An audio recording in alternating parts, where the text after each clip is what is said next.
Welcome to Macau for the first of two legs of the final races of the year for the TCR World Tour event of Macau, and in particular it is the Macau Guia race. The cars are working their way through the pit lane and doing some exploratory laps, some warm-up laps before the race gets underway. They have 4 minutes and 20 seconds in which to do it. It's a lovely day here at Macau, 21 degrees, it's sunny, there are no clouds in the sky. You get that beautiful look of the skyline here at Macau on a race the like of which there is no other on the planet. It is the week of the 70th Grand Prix for the Macau Grand Prix and two races for the Macau Guia race. This first leg about to get underway, around 9 laps of the Guia circuit here at Macau, and we are on board with the man that has won more touring car races than any other. Rob Huff makes his way around the Guia circuit, and David Addison in the commentary box alongside me. Rob Huff has something to prove today after yesterday qualified in 4th place. And he was held up in that qualifying session by Macau-Race1, who got a grid drop as a consequence of all of that, but in so doing, with the points awarded for qualifying, so Rob Huff ended up losing the championship lead, and it means that now Norbert Mikelish, who came here third, a point back on Rob and Jan Erlache. They were tied on points. Norbert Mikelish was third, 1 point back. He now is the championship leader. It means he's 6 ahead of Erlache and 10 ahead of Huffy. And Rob was Huff by name and nature after qualifying, because he was decidedly grumpy when he was approached by the championship officials. Or they did later apologise, but it shows how emotions run high.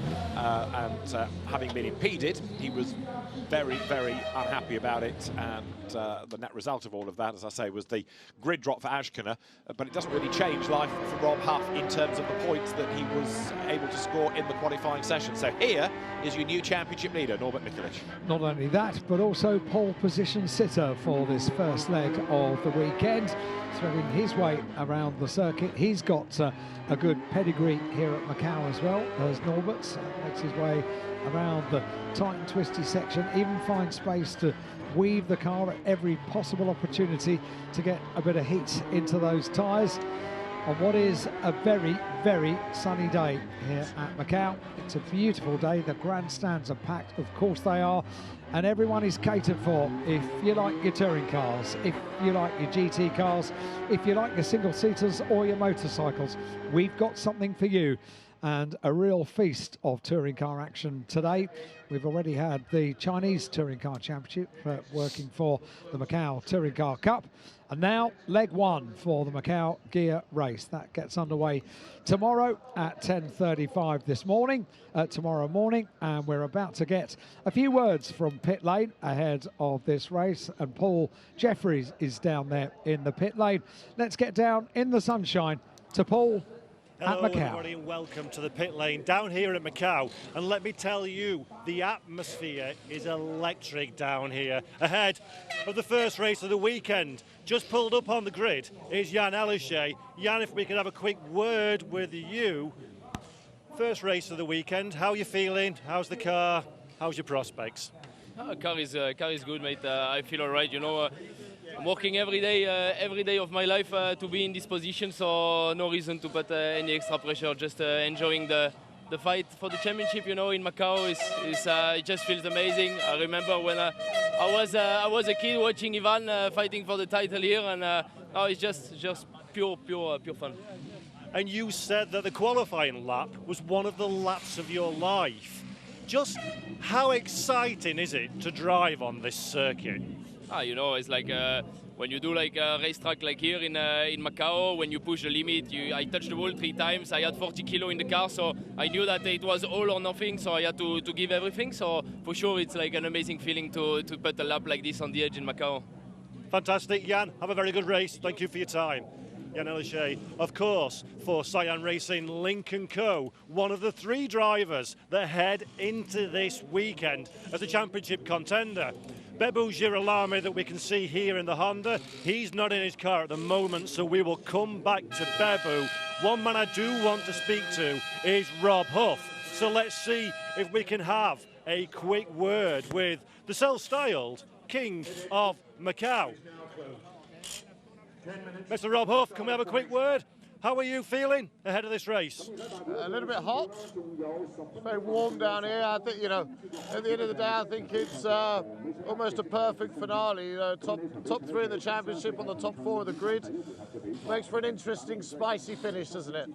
It really does. And you are somewhat of a master around here. What's the strategy going into this start? I mean, ultimately, Norby and Jan obviously qualified ahead of us. They stole some points from us, so we need to try and work on getting them back. But ultimately, the big hunt is tomorrow's race. You know, we need to get through today with some good points, try and stay as close as possible, or close the gap as much as possible, and then yeah, that sets us up for one hell of a final.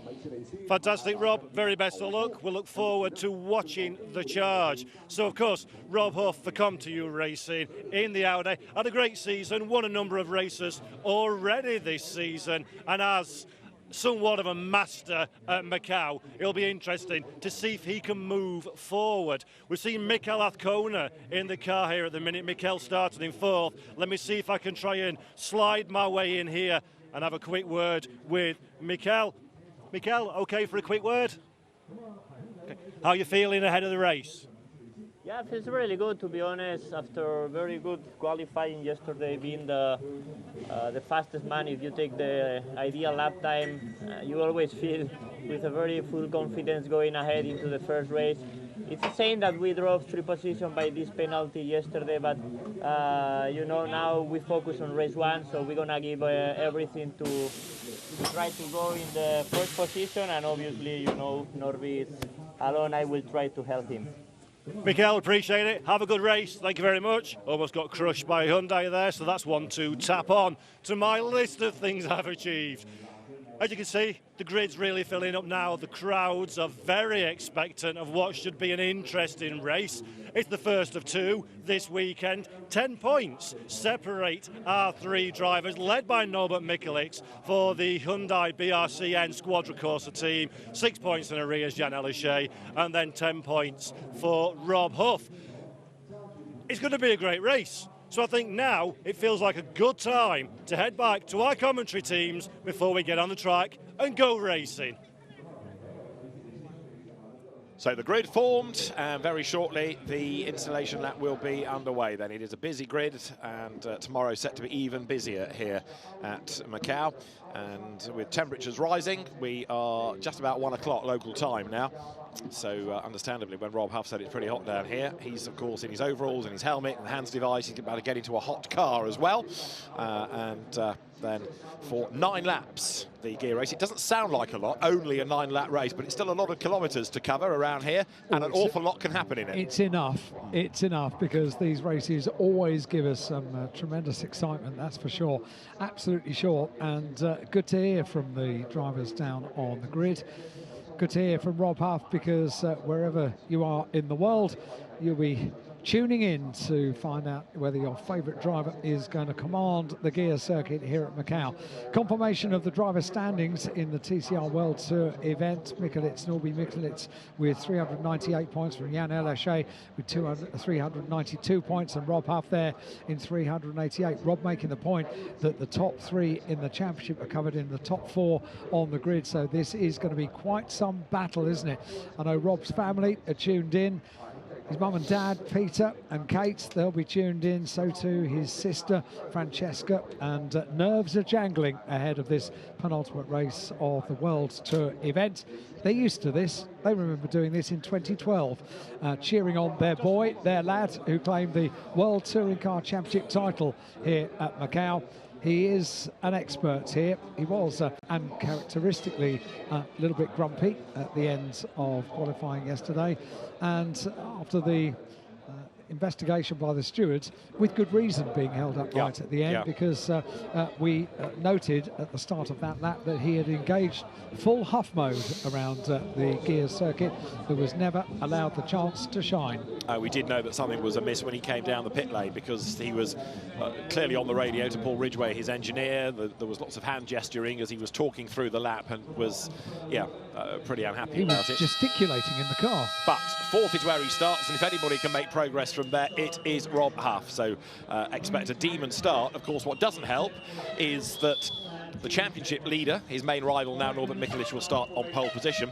and also going against Huffy is that he hasn't really got much help from teammates around him. He's a bit of a lone furrow plougher there, because the next of the Audis is Fred Vervish, and he will start way back 7th, and then it's John Filippi, and he's going to start 8th on the grid. So Rob has to do it himself, whereas Norbert Mikelic does have at least one Hyundai up there. That said, Jan Erlaché, who's also in the title fight, well clear of his teammates, because Ma Xinghua is 6th, Ted Bjork is 9th, and Santiago Urrutia will be 10th on the grid. So really none of them can perhaps rely too much on their teammates, because they're all ahead of them.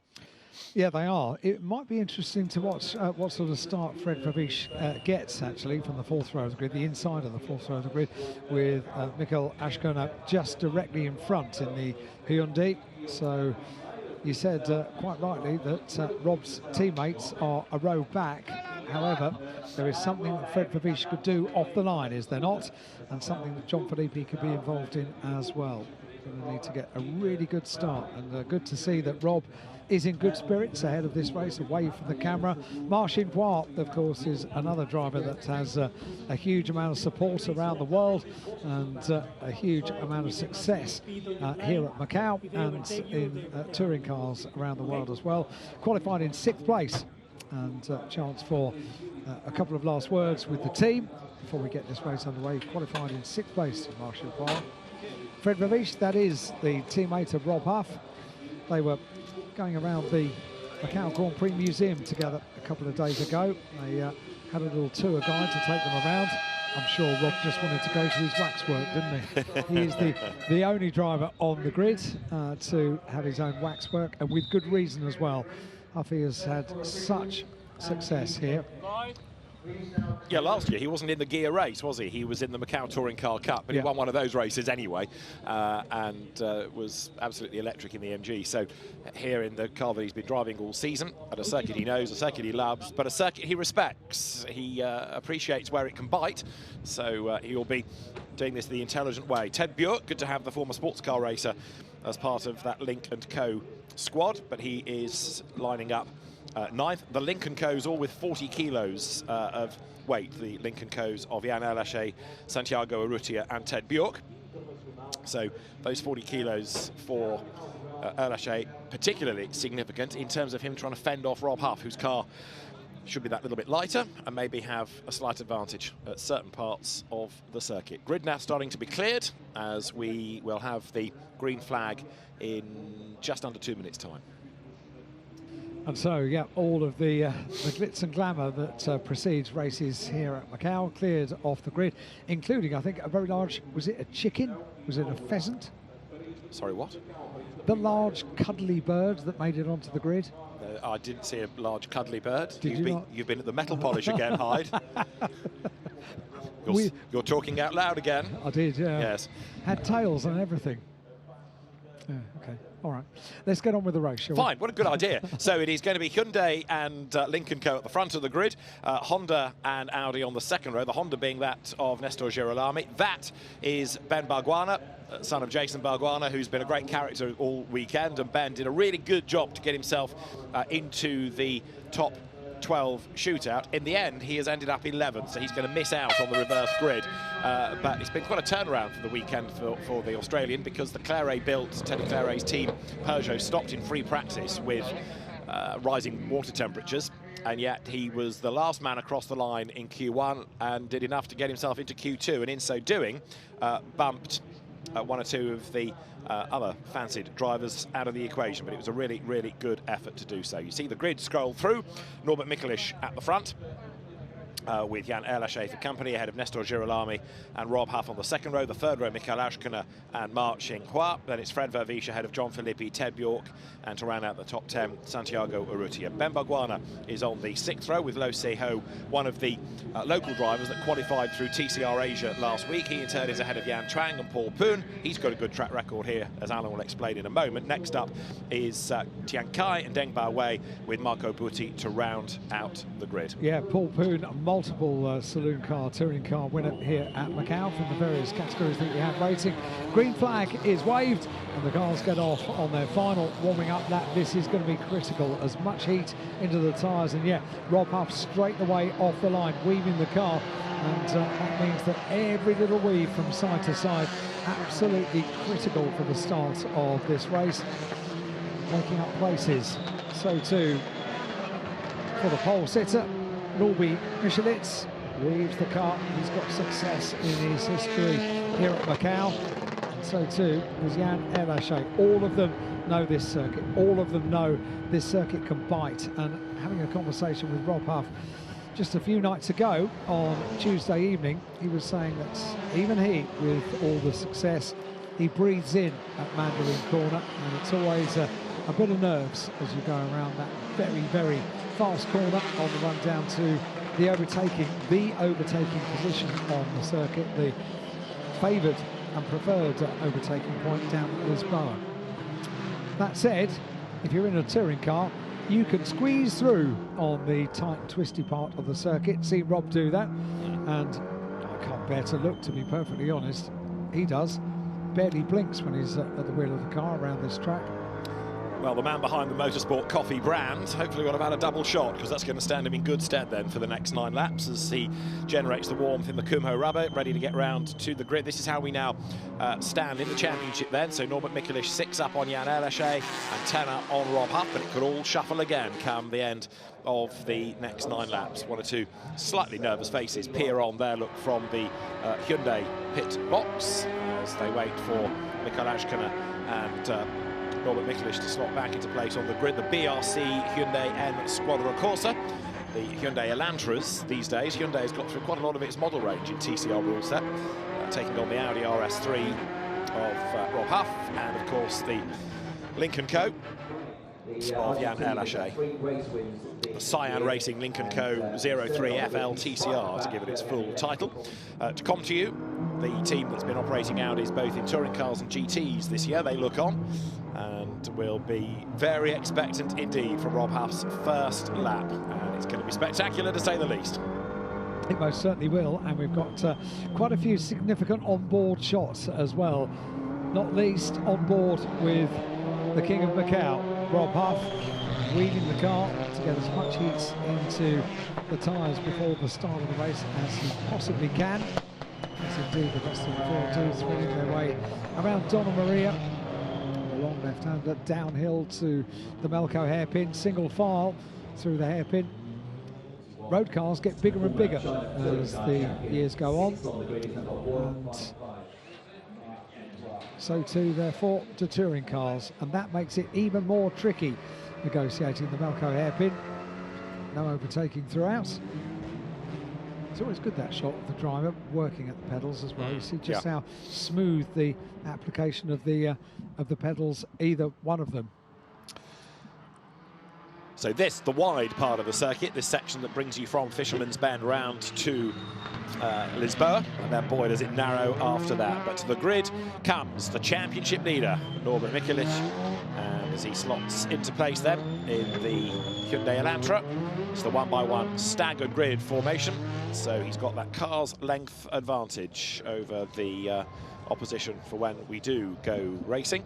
Everybody else slots into place around him, but Mikulich, who has been the World Touring Car Cup champion back in 2019, Seat Leon Euro Cup champion a decade before that, is the man on pole position. This is race 1 of 2 in the Kumho TCR World Tour event of Macau. It's the first race that constitutes the Guia race at the Macau Grand Prix. Certainly does, and the nerves continue to rise, not just on the grid but around the world, for all the support that these drivers will get for the first leg of the Macau Guia race this weekend, the final meeting of the year for the Kumho TCR World Tour event here at Macau. Green flag at the back, the engine notes rise, we're about to get the lights on, 5 lights on, they go off and we get the race underway. Who gets the best start? Rob Huff gets a good start, quickly off the line, slots in behind. He's going to set himself up for being very, very close to Guia Army as as they go down towards, well, turn one. They get through turn one. Does everyone get through okay? They do.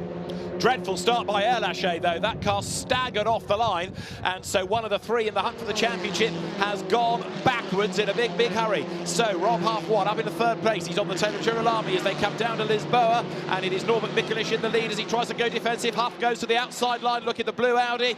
Can he get the undercut coming out of the corner? Let's see. Mikelic under big, big pressure from Girolami. They go right at Lisboa. So far, so good. Huff looks on the inside. 1 or 2 run wide. Marco Butti just skims against the barrier in the back of the pack then as they climb the hill. That 1 of 9. I reckon that's probably the best you could hope for off the line for Rob Huff. Up into third place, he's in a podium position and carrying good pace as well. There was a little wiggle just in front of him. That shows how much pressure there was moving into Lisboa. That's Air Lachey trying to get back ahead of John Philippi and salvage something out of his dreadful start. Yan Twang's red Lincoln Clo drops down the hill for the first time, but it's Mikelic and Girolami, and it's not going to be long before Rob Huff is lining up the Honda to get second place. So he's a man in a big, big hurry. He certainly is, and Rob Huff keeping as close as he possibly can, keeping up the pressure on Girolami in second place as they thread their way through the tight twists of the top part of the Macau Guia circuit. Then the circuit around, ultimately, one of the pinch points on the top part of the circuit at Police, then into Moorish. It's a very short blast that they can get caught out on either one of these two right-handers, and then into the left-hander at Donna Maria. Tightens up on the exit, does Donna Maria. As a result of that, you can see a little bit of a lock-up there, bit of tyre smoke as they thread their way around Donna Maria, then single file into the Melco hairpin. Down from the Melco hairpin. Now we begin to see the power come in, and Rob Huff needs to stay very, very close to the back of Girolami. Yellow flag at turn 15 within sector 4, and that's the reason why, because Tian Kai has hit the barrier and he's ended up in the middle of the road, and there's just about room for the medical team cars to squeeze by. Hopefully that can be moved out of harm's way as the cars now come down towards the end of lap number 1. And here, look, Mikelic is trying to build that gap over Girolami. Huff in third, trying to get close enough to make a run on the way down towards Lisboa, and the move starts now, really. This is where he's got to be really, really brave. Going through Reservoir, trying to get in the toe. In fourth place over the line is Ashkiner. Fifth is Verviche. Sixth is Marchinquois. And down to seventh from second on the grid is Yan Air Lachey. So that's one of those three title fighters who has taken a step back, really, because of that bad start. Girolami doing a good job in the Honda in second place, and Huff not close enough to attack here. No, not close enough, and in turn, he's looking in his mirrors because he's under pressure from Ashkiner directly behind as they go down into the right-hander at Lisboa. So no attack from Huffy, defence for Huffy in third place. They turn now into San Francisco, and they've got this problem, of course, in Sector 4. Are they going to get that car lifted and the circuit clear by the time the cars come up towards that point on the circuit? I fancy probably not. Oh, I was going to say yes, I reckon they will, because they were doing such a good job, but we will see. Yellow flags are being shown anyway, so keep an eye to it. They are approaching the end of Sector 2 then, as the yellow flags will be shown. Look back from Norbert Mikelic's car, past the wall, thread your way between the stone and the concrete either side. It's still Girolami second. Rob Huff not close enough on this part of the circuit to make a move. But Norbert Mikelic is doing everything absolutely right, isn't he? Converting pole position into the race lead. Ashkiner fourth, Verviche fifth, Marchinquois in sixth place. As dropping downhill comes Mikelic, approaching that incident zone. And let's see, we've gone green flag once more, so the road should be clear for the leaders to come through. It is, and they make the climb up the hill with Rob Huff then now in the first sector a little bit quicker, in the second a little bit slower, in the third sector a little bit slower than Girolami. And the Honda, if anything, looking nearer now to the back of the Hyundai. And just to note as well from race control that after that incident there is a slippery surface down there. You just saw the yellow flag that goes throughout the race weekend. It just means no overtaking at the Melco hairpin, and it's single file all the way around the corner. They all concertina up, they get in a train as they head through the corner, and just a reminder of exactly how that happened. Horrible, horrible, horrible understeer, just gets it wrong. I don't think the car touched anything, did it? No, I think it stalled as Tian Kai was so late on the brakes, and he just let the revs dip. He was so focused on trying to keep it off anything solid, and the net result of that was, as you saw, that it just expired on the racetrack. Leaders come through then at the end of the lap.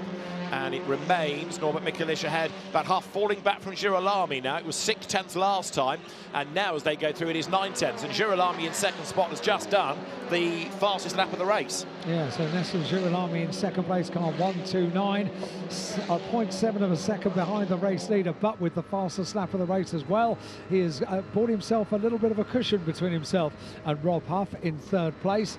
Almost a second the advantage, 2 minutes 30.581 was the fastest lap of the race. Ashkener had put in the fastest first sector. That's taken away by Fred Mavish, who comes through in 5th place. And that's the cushion that maybe Rob Huff was hoping was going to get past Michael Ashkener and take the pressure off the back of Rob Huff's car. That hasn't happened. It's 0.7 of an advantage that Rob has over Michael Ashkener. And the two of those having their own little moments in qualifying yesterday.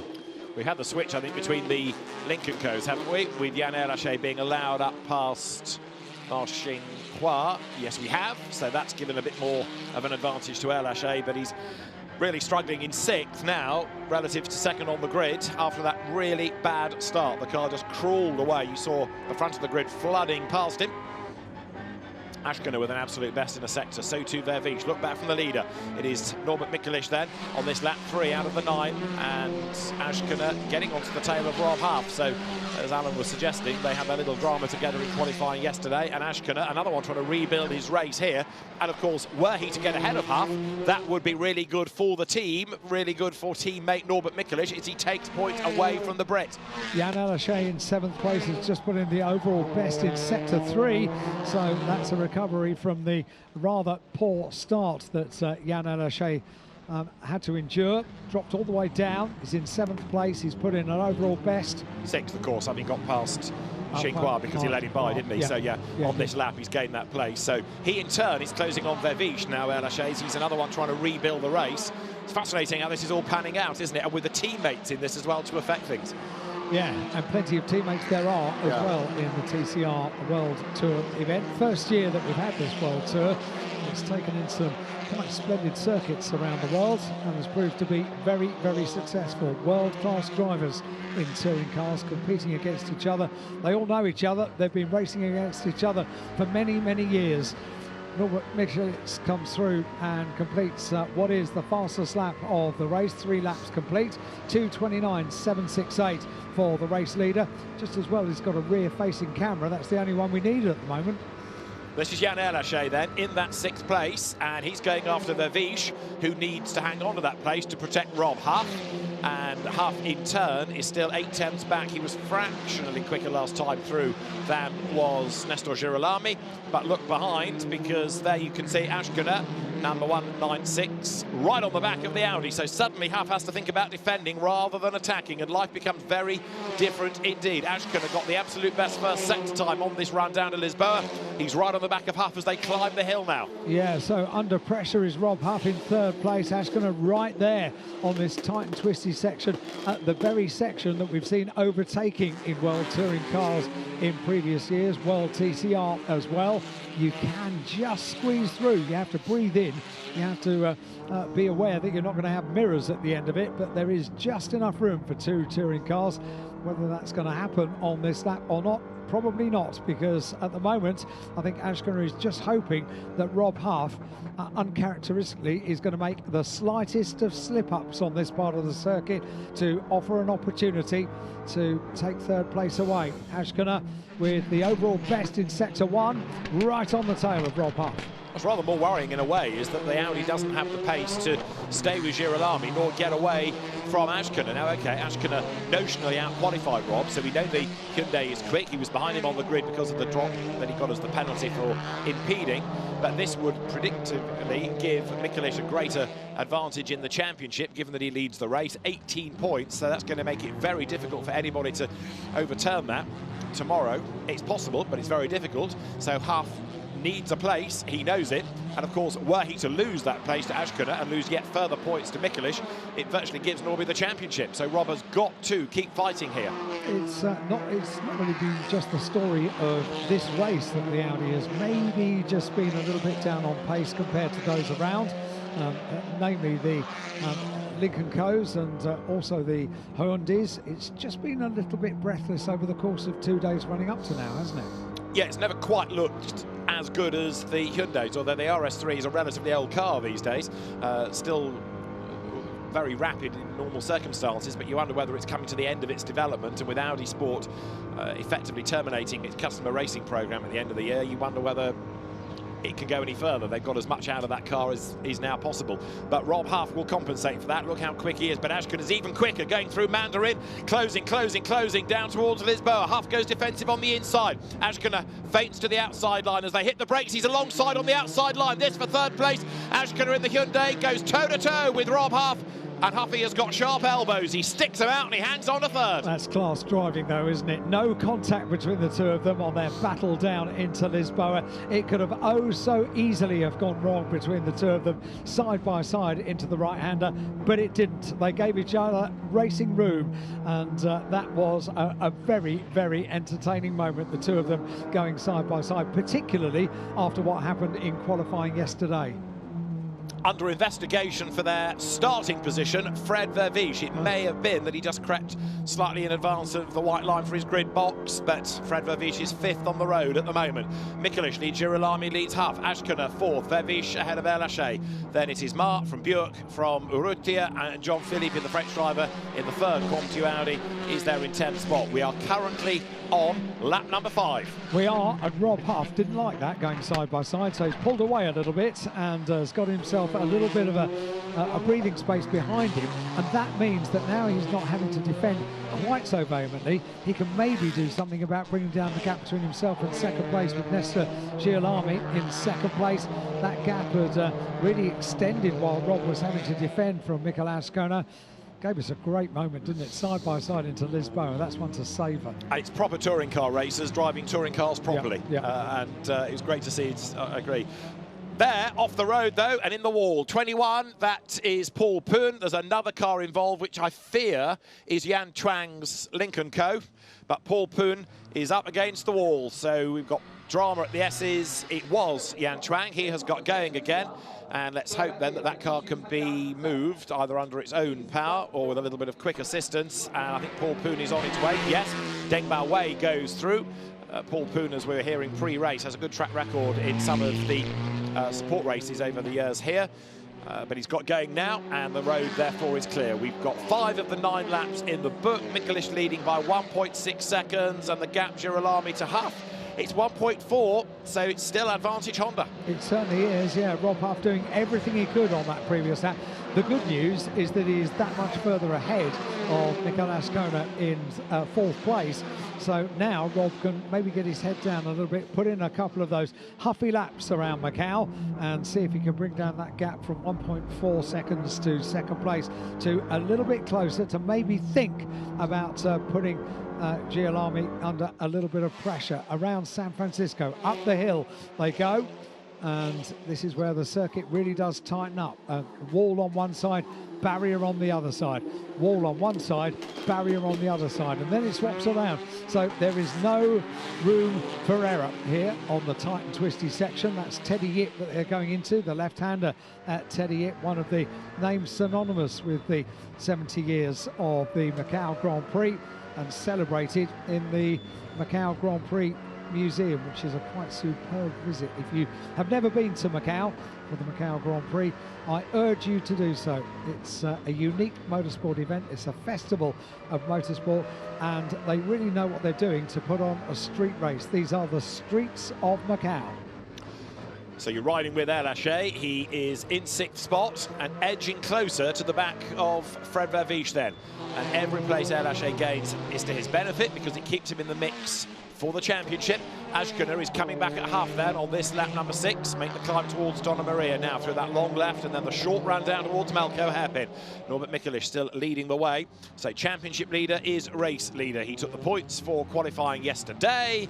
And there, look, really close under braking for the hairpin is Ashkener back onto the tail of Huff. And Verviche and El Haché are not that far behind. The top 2 escaping. I hesitate to say that Rob Huff is the cork in the bottle, but I fear that before long he's going to have quite a queue of cars behind him. Not a phrase we use often around the streets of Macau, and Rob Huff never do I remember using that phrase before about Rob, but yeah, unfortunately, that is the way it's rather looking at the moment, because they are queuing up behind. Ashkana right there behind Fabish, and El Ashe right there in turn behind them, up towards the conclusion of what is going to be 7 laps in the book, the conclusion of this lap. 3 laps to go at Macau for the first leg of the Macau Guia race here for the 70th Macau Grand Prix. So you look back then from Rob Huff's car, we saw a lap ago how brave through Mandarin Mikael Ashkana was, and he's going to do it again. Huff goes defensive, covers off the inside line. Ashkana once more has only the outside line to try. This time he's alongside, he brakes late, he's got his nose in front. The Audi quivers under braking, they touch. Ashkana gets forced out wide, he just misses the barrier. Huff hangs on to third, but that time there was just a little rub between the two of them. This is getting ever more intense, isn't it, as Rob Huff desperately tries to hang on to a podium place and the points for third. Get a replay of this as well. What a moment it was as the two of them went into Lisboa. Let's have a look. So Ashkana on the outside just wiggles. He's so lucky to have not had to go down the escape road, and so lucky to have not glanced the barrier on the exits of Lisboa. What a moment between these two. So late on the brakes, you could see Rob Huff's car quivering as he stood on the anchors, his foot nearly through the floorboards to try and get the car slowed down, and as it did, the car had a little hop and a skip and just rubbed up against Ashkana. Nothing deliberate about it, but that's just how committed the pair of them are, that ultra fast part of the circuit down to the heaviest braking zone. Right, so Huff is still third and Ashkana fourth, and of course he served in 10. Rob will know what's coming next time through. He certainly will. Yeah, we've had 2 laps now when the two of them have gone side by side on the run down towards Lisboa, and it's a mouth-watering prospect that may well continue for the remainder of this race. A great battle, but it's only for third place, and for Rob Huff that's not going to be good news, because Norbert Mikulits continues to lead.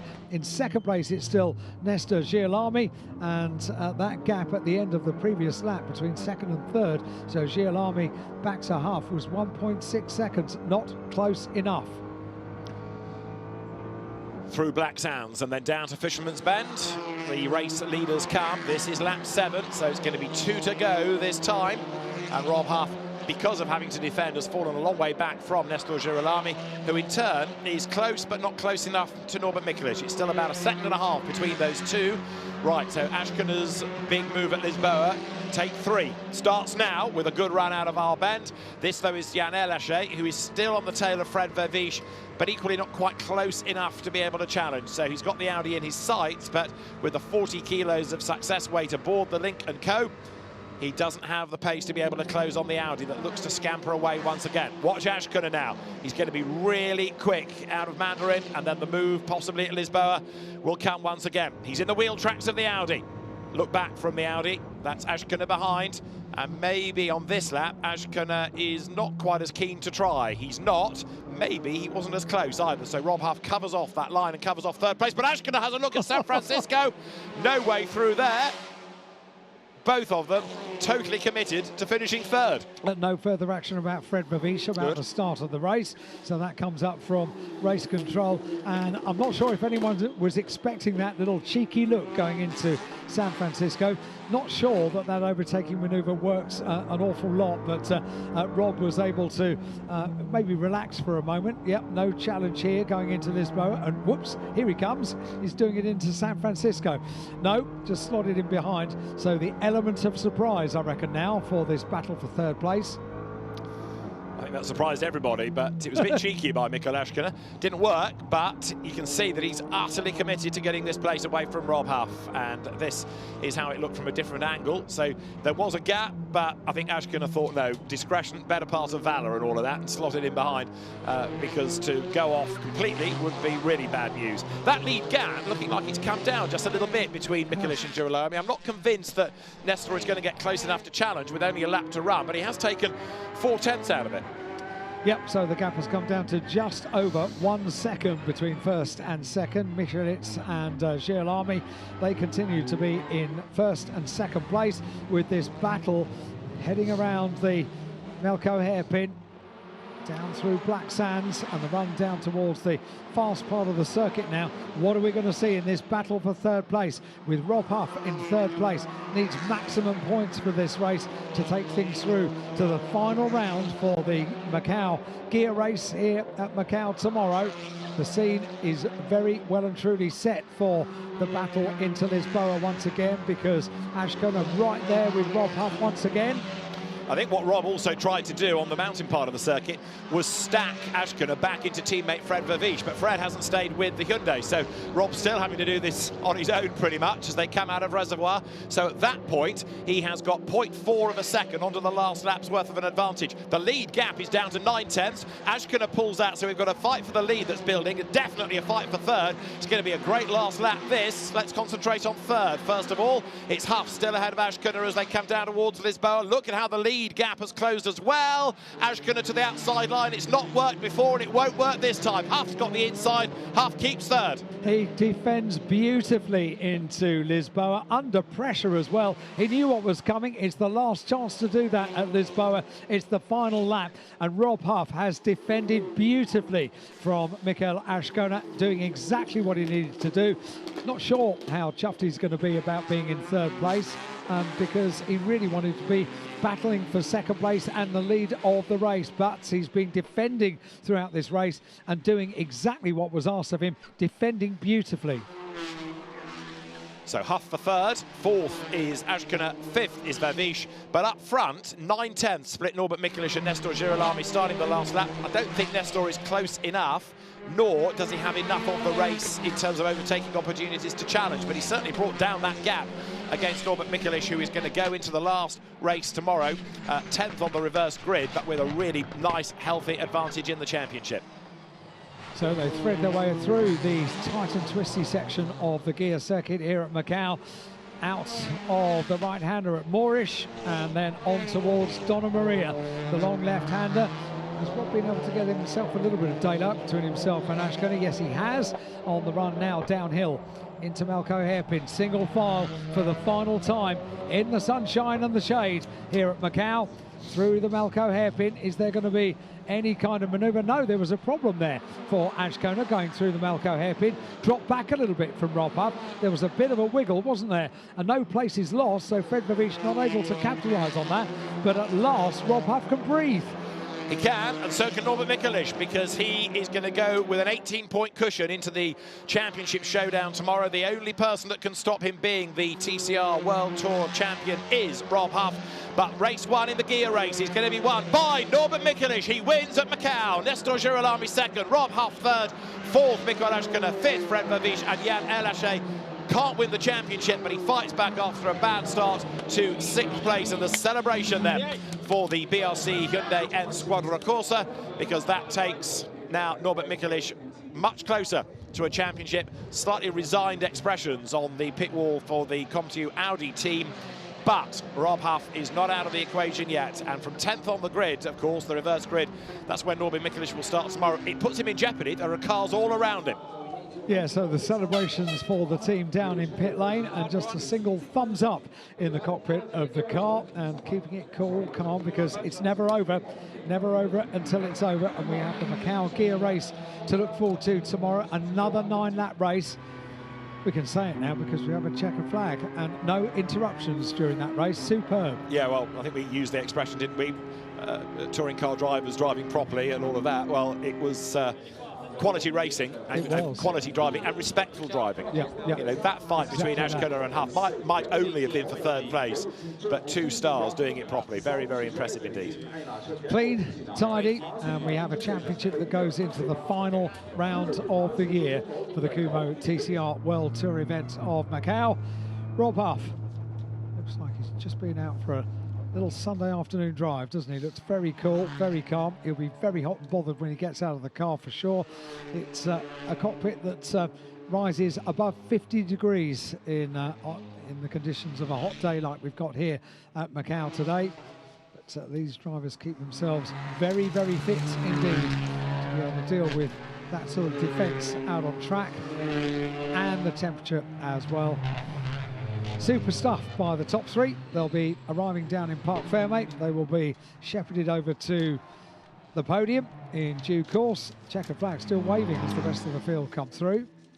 Norbert Mikulich has already won this year at Portimao, at Vallelunga, and then had a win at Bathurst, which set him up nicely coming here this weekend. So another good result. It's been a really competitive year. There's been this relatively small band that have done the entire tour, and obviously local drivers have supplemented that, but the concept of trying to keep alive a world championship has worked, because next year it's going to get an FIA rubber stamp on it. So the world tour has continued, and by having it in this fashion, allowing local drivers to drop in and out to boost the entry, and on occasions surprise us, like with, for example, Will Brown being one of the real stars when they went to Eastern Creek, or what's it called now, Sydney Motorsports Park, taking a couple of wins, you know, bringing people in, same spec of car, level playing field, good racing, local knowledge. It's really made an interesting year. I don't suppose they really knew at the start of this year whether it was going to be a success or not, no. And it has been a success. But that's the same as TCR anyway. When TCR came in as a concept, I don't think anyone really knew whether it was going to be the huge success that it has been globally, because there are such prestigious championships right the way around the world for TCR spec touring cars. And that means they're available in many parts of the world as well. And you don't have to run them in TCR, because of course they're eligible for the Creventic 24-hour series. There's a class for them in the NLS and the Nürburgring 24 hours. So you can get a lot of mileage out of one of those cars, as the winning entrants are sent to the pit lane and the Parc Fermé area there, and the others to the scrutineering bay. But Norbert Mikulich will be delighted, as I say, an 18-point advantage now going into tomorrow's race. That just gets him even closer to the championship. And we've had a similar situation for another Hyundai driver in the China Touring Car Championship, so this could be a really good party from the Hyundai teams at the end of the weekend. Yep, on Sunday they have the awards presentation, and multiple parties take place as that finishes with a huge firework display. Things to look forward to. The firework display takes place over the water, is very spectacular, as you would expect here at Macau. And Norby arrives down in Parc Fermé, gets himself out of the car once he's sorted out the belts inside the car. And Norby Mikulich once again is very happy at Macau. But slightly tempered celebrations, in as much as there is still work to be done tomorrow for the title. The Kumho TCR World Tour. Team are happy, that's for sure, and rightly so. And so too Girolami arriving in Parc Fermé, and Rob Huff as well. Still in the match again. Wow, you lost one. So I think Rob will be disappointed not to have been able to do anything about Girolami, but the Audi just did not seem to have the outright pace, did it? And you made the point that it's been a bit like that all weekend. It's been, to use that dreadful phrase for a driver, there or thereabouts, but it's never looked as sparkling. But I just do keep thinking that partly the Audi RS3 is coming towards the end of its development life, and it's just that bit harder to wring something out of it. That said, Nestor Girolami has worked wonders with the Honda Civic, because that's a venerable L shape, and didn't do the second part of qualifying after a red flag yesterday with a problem, but he's bounced back today in good style. And what a history that car has got, the Honda, in TCR racing and in World Touring Car racing as well. Very, very impressive, that. And the victor, Norby Mikulich, enjoying the moment down in Parc Fermé, taking a bit of water on board as well. Chance for the drivers to catch up with each other. Should get the chance to hear from Norby down in the pit lane. And let's get down to Paul Jeffries with our winner.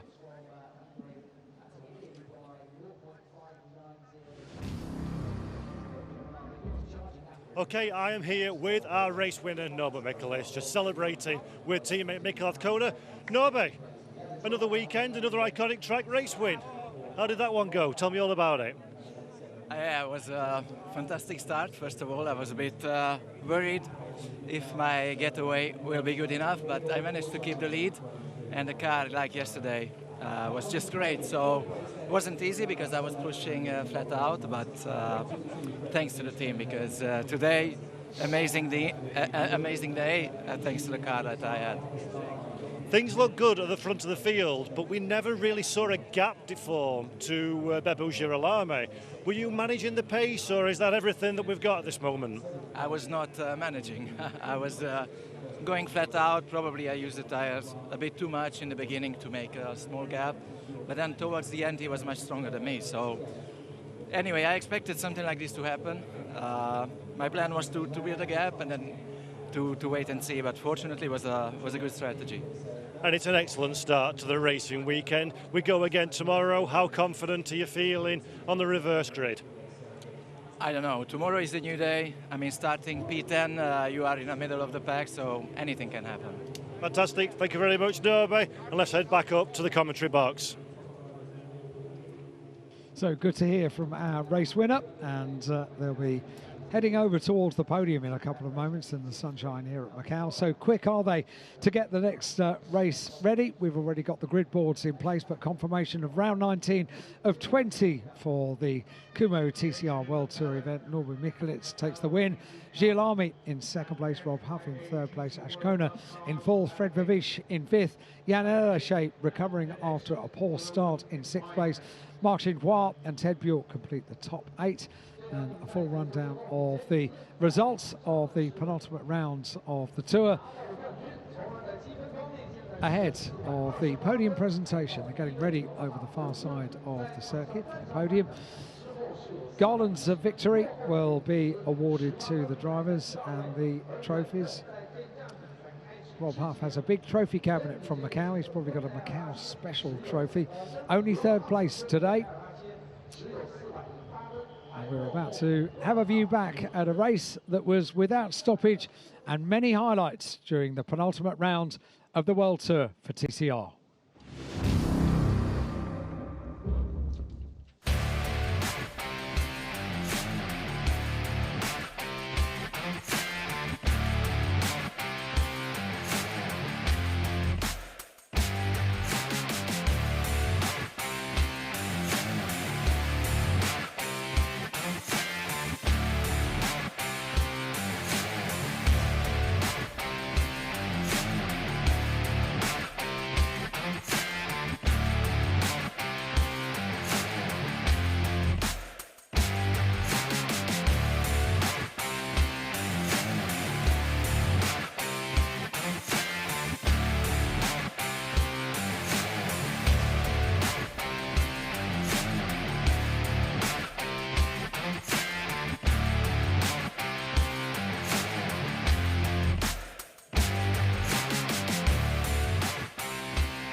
So spectacular touring car racing, spectacular GT racing will be next at Macau. But before all of that, Michael Ashkona reflecting on his fourth place. The winning drivers have gone up to the podium.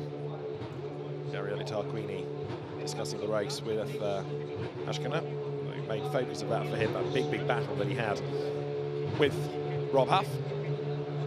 But Rob coming out on top. So the officials get ready for the penultimate race of today. The championship then, 18 points between Norbert Mikulits and Rob Huff going into tomorrow. So it certainly is going to be tough for Rob, but he will start ahead on the grid. And if he can make good progress over the first few corners and Norbert Mikulits get a bit stuck in the traffic, then suddenly the pendulum swings back in his direction. So it's not over until it's over. And not only is the Guia race a prestigious thing to win at Macau, so of course is the first Kumho TCR World Tour. So there's that to factor into the mix tomorrow as well. A number of the drivers that you see within the championship have dipped in and out, done local races like Will Brown and Tony D'Alberto. Tom Coronel, who's won TCR Europe, sadly not here this weekend. He did enter, but then elected not to race. But we had a good mix of drivers. Kobe Pauwels, also the Belgian driver, has also looked very impressive on his visits to the series in Europe during the course of 2023 as well. So from the technical area up to the podium, the drivers are taken, and then to the podium. And there will be two podiums for this. One, if you like, for the Guia race, and then one for TCR World Tour. But Norbert Mikulits to take the race win, to take the top step. The teams have all assembled at the bottom of the podium. In the background, with the Audi cap on, Chris Reinke, the head of Audi Sport Customer Racing, who's been looking after the teams for many a long year now, both in GT and touring cars. And Audi Sport as a brand has had a huge amount of success as well. So the doors to the podium. Ladies and open. gentlemen, We're welcome to the 70th Macau Grand Prix. Now it's the Macau Gear Race-Kumho TCR World Tour event of Macau-Race1 trophy presentation ceremony. We will be presenting 2 sets of trophy at this ceremony. They are the trophies for Macau Gear Race and the trophies for 2023 TCR World Tour in Macau-Race1. First of all, let's welcome our top 3 finishers to the podium. On the second runner-up, number 179, Rup Hof from the UK. Attention in the paddock, Macau GT Cup and FIA GT World Cup cars. Paddock gate and pit exit are now open. Paddock gate and pit exit are now open. Welcome, Hoof. And the first run-up is number 129, Nestor Girolami. Congratulations. And our winner driver is number 105, Norbert Michelis. Congratulations to the top 3 winners. Now, it's time for the national anthem for the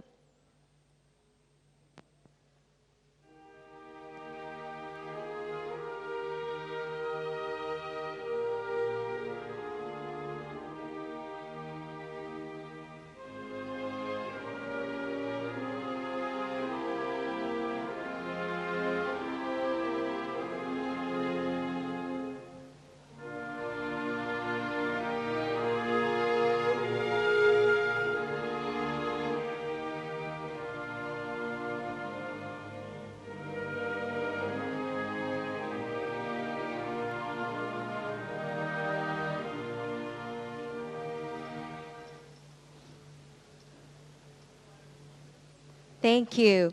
And now may I invite the following guests to present the laurel and the trophy for Macau Gear Race to our winners. First of all, let's welcome Mr. Buddy Lam, Executive Vice President, Corporate Office of Galaxy Entertainment Group, to present the laurel and the trophy for Macau Gear Race. First to our second runner-up, Rob Hoof. Congratulations. And I would like to also invite Mr. Lam to present the laurel and the trophy for Macau Gear Race to our first runner-up, Nestor Girolami. Congratulations. Thank you, Mr. Lam. Now I would like to invite Mr. Poon Wan Kun, President of the Sports Bureau and Coordinator of the Macau Grand Prix Organizing Committee, to present the laurel and trophy for Macau Gear Race to the winner driver, Norbert Michelis. Congratulations. And I would like to invite the guests together at the center and take a photo together. Drivers can reach to the top of the podium as well.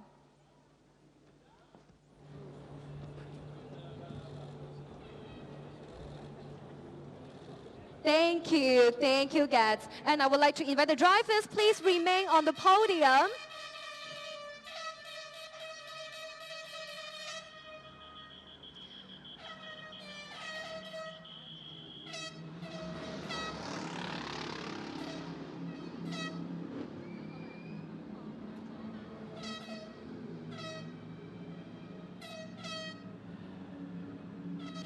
And now I would like to invite the winning team, Team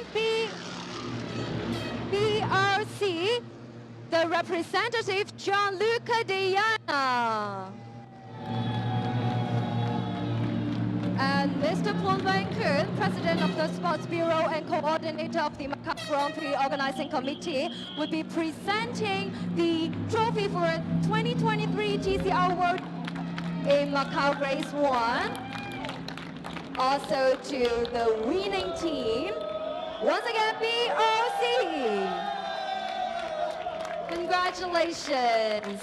Will all the guests please gather at the center and take a photo together? Thank you. Please look to the front and take a photo together.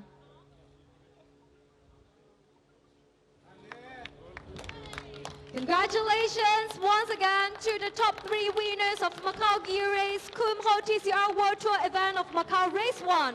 Thank you, guests. And again, driver, please remain at the podium as it's the champagne shower time.